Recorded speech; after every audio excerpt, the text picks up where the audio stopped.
I have been with my wife for 10 years now, and she always has had this habit of making me look bad with our finances. Whenever anything regarding spending money comes up, she will always say how broke we are and she doesn't have the money to do this or buy that. The thing is, we are doing well financially. We have decent jobs and combine our salary is roughly $125K year. As of today, our net worth is more than $1 million but less than 2. I had saved invested a lot before getting married, so I gave us a good head start. I control the finances take the lead, but we both agreed to living a very modest life. We both have our cars from college, for example, Honda and Toyota. She knows everything about our finances because at least once a month I go over it with her every time I deposit money in our investment accounts or our kids' college funds. For banking, we have an emergency fund and I budget everything else to go straight into investments. We basically stay right at $10,000 in our bank savings account and $500 in our checking account after bills. Most of the time there is more than $500 in our checkings, but once I pay our CC each month, I then move anything extra. We always use the CC, so it's not like we only have $500 to spend. Our CC limit is $25,000. A few months ago we had dinner with her friends and they talked buying a new car. My wife said something like, "I wish I could get a new car, but I'm always broke after paying the bills. We still have our college cars." Wife does not want a new car. She will go on to talk about if she had money what she would want to buy, and it always makes me feel ashamed. This "I'm broke" story has been happening for years. When we were driving home, I asked her about. She understood we have the money, but it's how she feels because her bank account is always low. I said I can increase our budget or keep more money in our bank if she wants. Since we are doing well, I'm okay with spending more. She said no and again was happy with our finances. I explained that when she says we are broke, it makes me look bad and I feel ashamed. It's as though I can't provide for the family and / or I am bad with money. She doesn't see it that way. The same conversation has come up numerous times about us being broke. Recently, I reminded her numerous times it makes me feel and look bad in front of friends and family. I told her if she keeps saying stuff like that, I will reveal that we are doing well with money. I gave her a few reminders I'd eventually do this, but she kept going with the "I'm broke" story. At a dinner with her sister and parents, the same "I'm broke" story came up. I piped in and said, "It's weird to hear a millionaire say they are broke." My wife said, "I'm not though." And I quickly say, "We are millionaires and you know that. We go over our finances every month." Well, the "I'm broke" story stopped after that and the night went on as usual.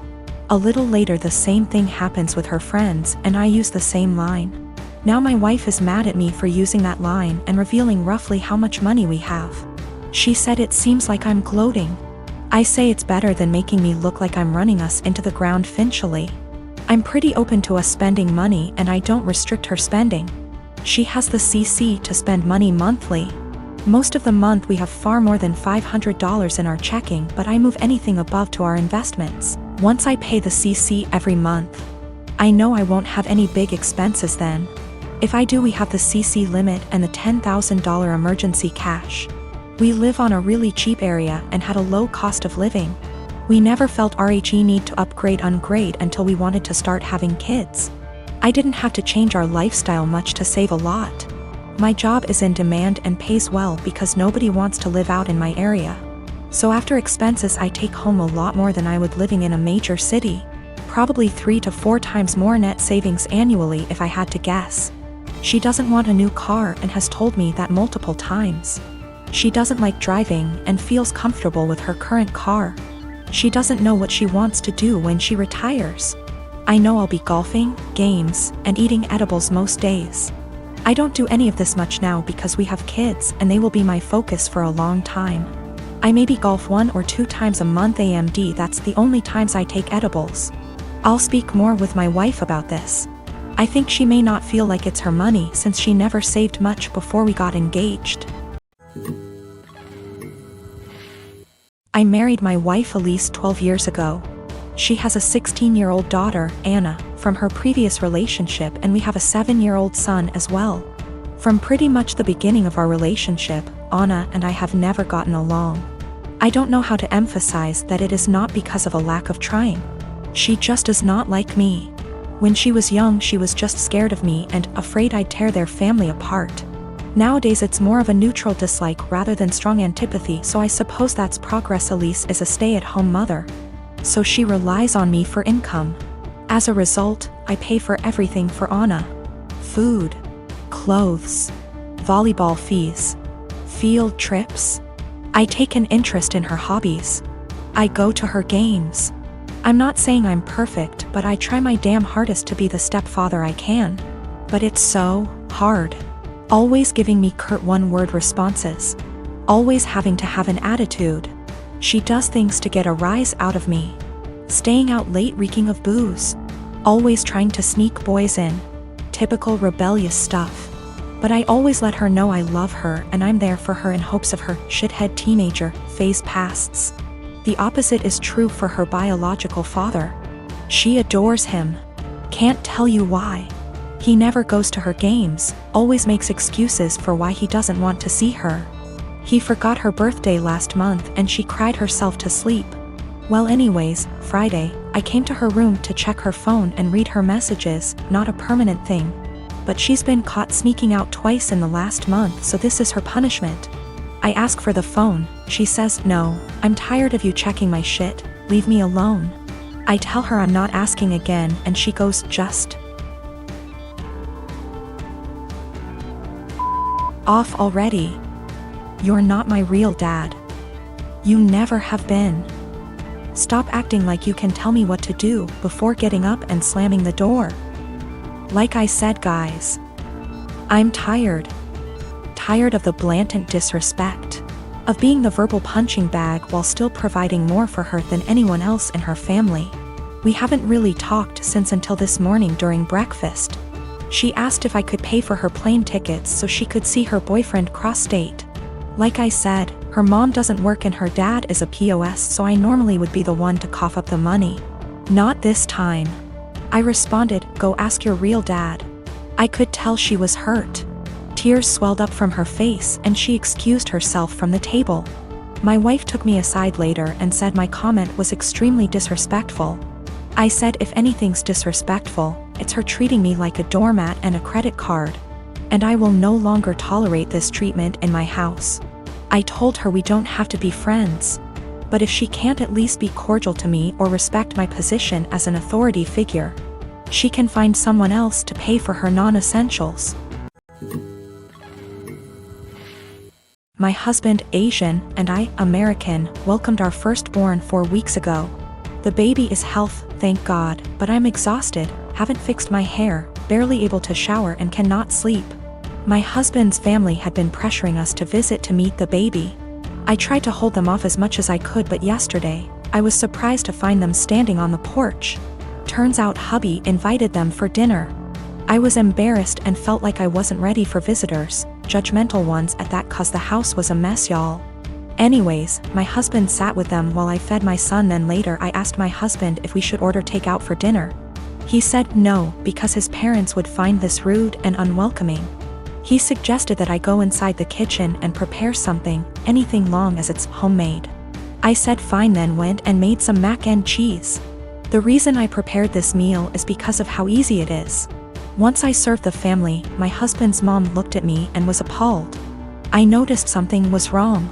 She asked if I really found it appropriate to serve her and the family mac and cheese. I asked why not, and she went on a rant about how disrespectful this was and that I clearly have no experience in what is right and wrong when it comes to hosting. I said, "Excuse me? Who said I signed up to host an expected visit from them?" And she took it as in I didn't want them there. Her husband said they were just there to finally see the baby that I kept them from seeing for an entire month. That's a whole month of his life they missed out on. We had an argument and they decided to go home. My husband said that deciding to serve his family mac and cheese was more offensive than serving them nothing at all. I told him I was too exhausted to cook their traditional feasts, that I was forced to learn from his mom. He took offense and said that I was being mean and disrespectful towards not only his family but his culture. I went inside the bedroom to stay with my son. My husband stayed on the phone with his family for an hour, then kept giving me the cold shoulder, and refused to eat what I cook in support of his family. I understand how some guests might find it offensive, especially his family. but I was just trying to make a quick homemade meal like my husband wanted. I am a 33 years old female, and I have had fertility issues for the past couple of years with my husband. He's 35. We went through with consultations, and while we had very promising results for treatment, the cost did give us pause. It wasn't that we couldn't afford it, we just weren't at the point yet where we were willing to pay. I discussed it with my husband and we were both fine with the idea of adopting. My cousin Tiffany, woman 25 years old, is adopted and she supported our choice in looking into it. However, this was a couple of years back, and during that time Tiffany was reunited with her birth parents, and she's been acting pretty hurtful to my aunt and uncle since then. She keeps making posts about how happy she is to know where she comes from and is happy about being reunited with her real family. She even talked about having her birth father walk her down the aisle as a chance to make up for lost time. Obviously, my uncle was very hurt about this, but when he voiced it, Tiffany got defensive. She called my uncle selfish, how this was about her, and that he knew what he signed up for when raising someone else's kid. Before the pandemic, Tiffany moved closer to where her bio mother lived so they could make up for lost time. And Tiffany kept making post after post about all the fun she was having meeting relatives, and how she called / video chatted with each of her bio parents multiple times a week. Meanwhile, she barely texted back my uncle and aunt once a month. I could tell how heartbroken my aunt and uncle were, but tried to give Tiffany her space, and the few times they said anything she accused them of being selfish and unsupportive. I think the biggest thing that broke them was when Tiffany promised to come by for my aunt's birthday and was even given the money to travel to them, but then never showed up. She called literally the day before to say that her bio mom had an emergency so she wasn't going to make it, but didn't give back the money. I am completely disgusted by Tiffany's behavior, and while I haven't completely ruled out adoption entirely, I did want to give medical-assisted conception a try. My husband supported this, and we are now currently expecting. After we made our announcement, Tiffany messaged me asking why I would spend thousands on creating a child when I could help one who already existed. I tried to play it off, but Tiffany kept pressing and calling me a bad person when there are so many children who desperately need a home, and overpopulation. It got to the point where she was pissing me off, and I just came clean and said that her behavior towards the people who loved and raised her was the reason. Tiffany got really upset, but I didn't care. However, her parents are now starting to say that I was wrong.